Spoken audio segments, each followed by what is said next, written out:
time of forgiveness. Over 50% of Americans don't believe they can afford the holidays this year. You want to do something, and it's like a bunch of stuff keep trying to make you not do it. That's when you should do it the most. Like, don't go broke trying to make the perfect holiday. Stress that you already have plus the holiday stress can easily become the stress that you carry every day. You have to know what you need to change before you can change it. Let's go.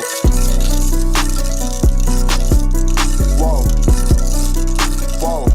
Whoa. Alright, y'all.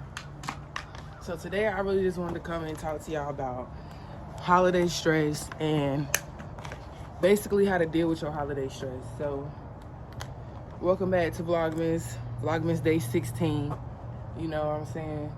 And basically I'm gonna teach y'all how to deal with your holiday stress.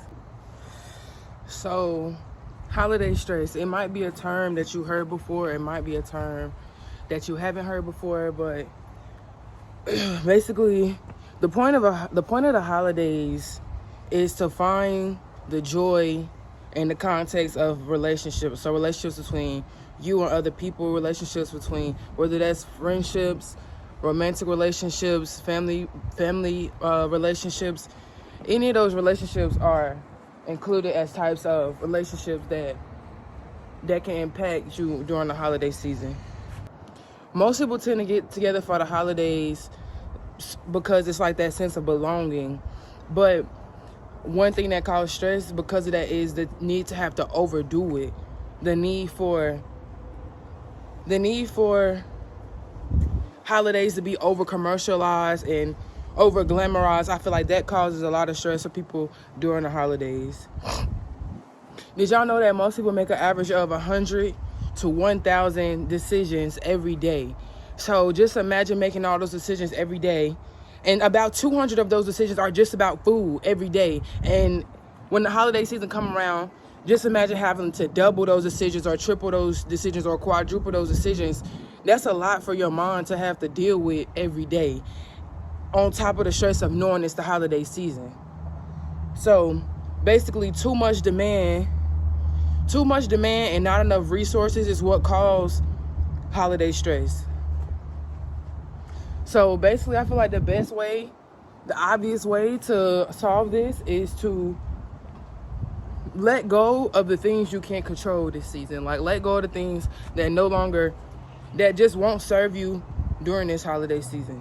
Money, gifts, and food.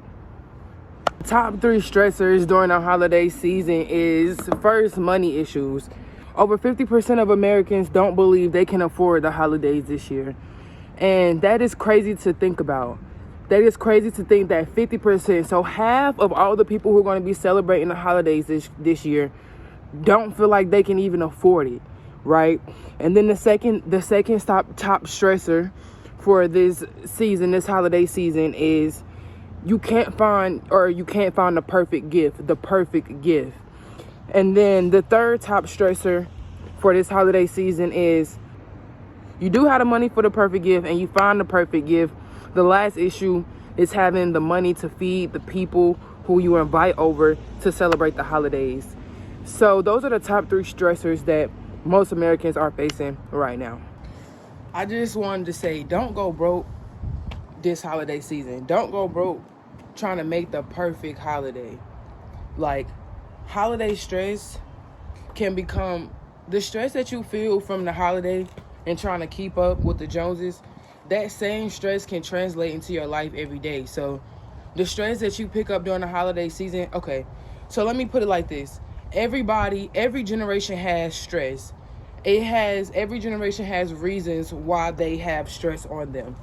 But the holiday season is just another layer of stress on top of the stress that already exists.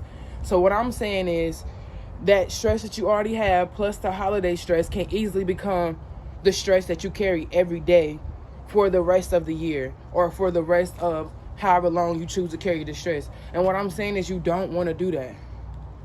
You don't want to carry this holiday stress into the next year.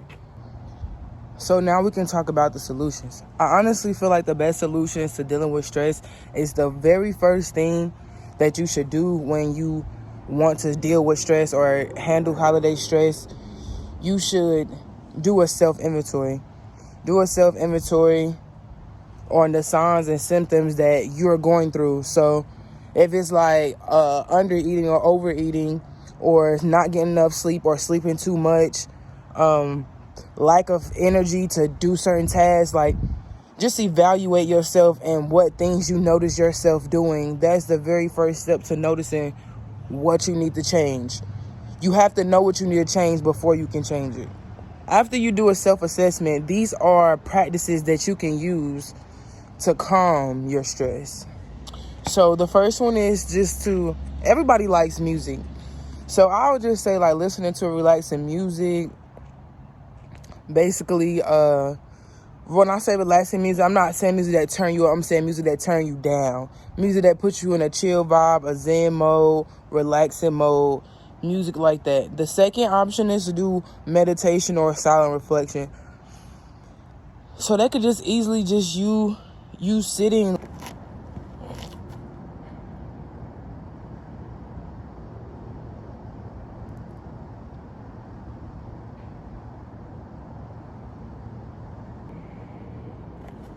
If you don't like meditation, you can do something like mindfully breathing, doing something that you already enjoy. So you sit in here and you just take a deep breath in.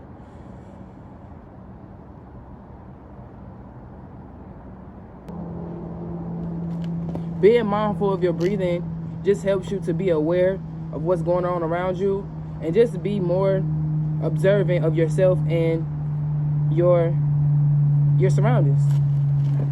Another practice that you can do to lower your stress levels is to write in a journal. Write about how you're feeling. Writing in a journal just allows you to, it's a way for you to express yourself without having to actually speak to someone else and hear their opinion. So when you write in a journal, it's like you get to spill all your thoughts, how you feel, how it's going,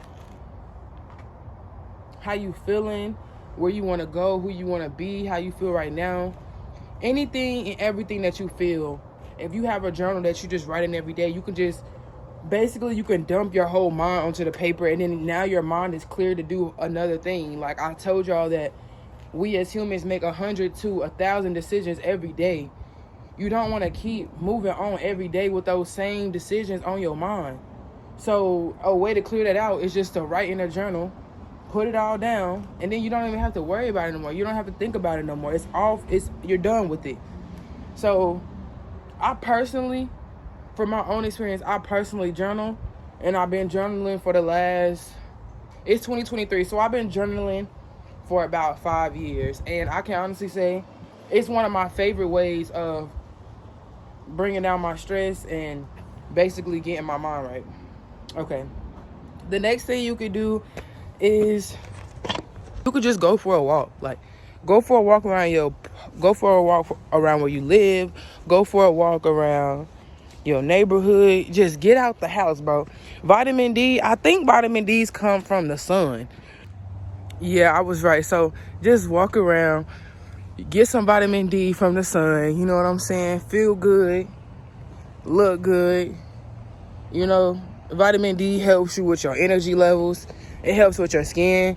I'm pretty sure it helps with your thinking because everything is able to process. So I'm saying go for a walk or go for a run. Go to the gym or something. Like, if you don't really care to write, go to the gym. Go walking. Like, you don't have to write. I'm saying whatever works best for you, that's what you should do. Kind of what I'm doing. Like, another thing that you can do is kind of like what I'm doing right now. Just spend some time in nature. Just walk around. Go to a park or something. Go chill out.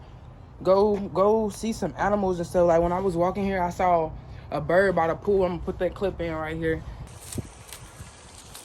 And it's like, if you go outside, you will just see stuff you don't see in the house. Like, bro, your house don't have nothing in it but the stuff you put in it.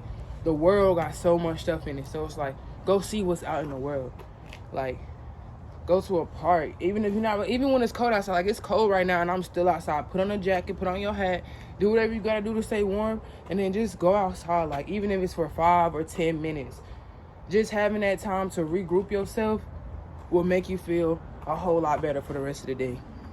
The next solution I have for you, you can read a book.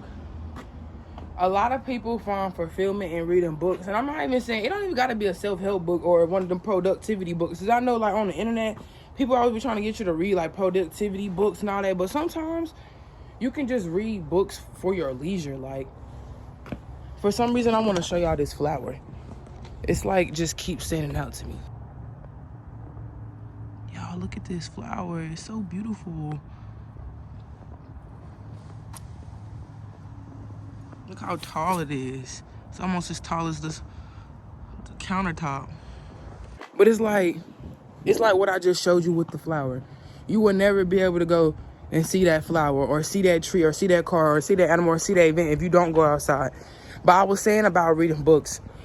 Reading books will allow you to expand your mind. Like my mom used to always say, when I used to be bored, mom used to always say, go read a book, it'll take your mind on an adventure. And she was right. She was low-key right, because when you read a book, it's like you get to leave here. You don't have to just be in your own thoughts. You can be I'm not gonna say you can be a character in a book, but you can go along with the characters in the book, and it's like you don't have to really worry. It's like less stress. So I definitely recommend reading a book.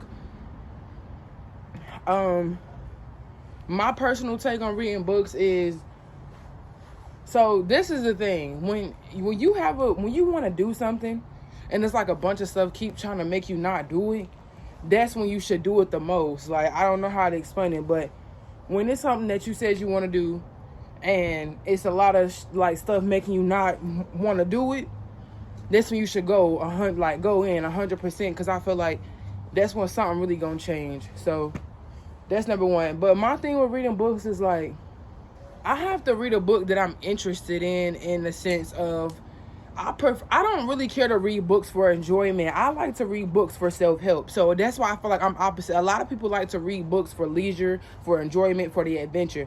I like to read books for self-help. I like to learn. I'm more of like a student-oriented person. So if I read a book, it's going to be, at the end of the book, it's going to teach me something, whether it's a book about principles or a book about like spirituality, or how to maintain your mindset to be able to elevate, like different stuff like that. If it's some books like that, or how to manage your money, them the type of books I like. And I feel like the hardest thing about me reading them books and finishing them is just coming back to them every day. I feel like it's so many things to get distracted by. Like it's so many things to get distracted by that it's hard to not focus on the things that you need to do. The next way that you can reduce your stress is by thinking about your loved ones and reflect on what they mean to you. So I feel like a lot of times we know that we have people around us that love us, but I don't think that we take a lot of time to reflect and understand and value those relationships how we should. So just taking the time to do that, and that self-reflection, when you should be breathing and sitting, you can be thinking about your friends and your families that'll help you, and or who you love or who you cherish along the way. And just be kinder to yourself when you're doing this, so you can be, if you be kinder to yourself, then you can be kinder to others. And I feel like that's really the whole message for this holiday season. And I just want to say, Christmas is a time of forgiveness. Okay, that's what Christmas is for. Like how Thanksgiving is a time to be grateful, Christmas is a time to forgive. And I just want to say that if you learn to receive the love, it will be so much easier to give it in the right amounts, in moderation, with boundaries. I just want to close off this video by saying, the best gift this season is the gift of kindness. It's Kamri, Nach'e, and I'm out.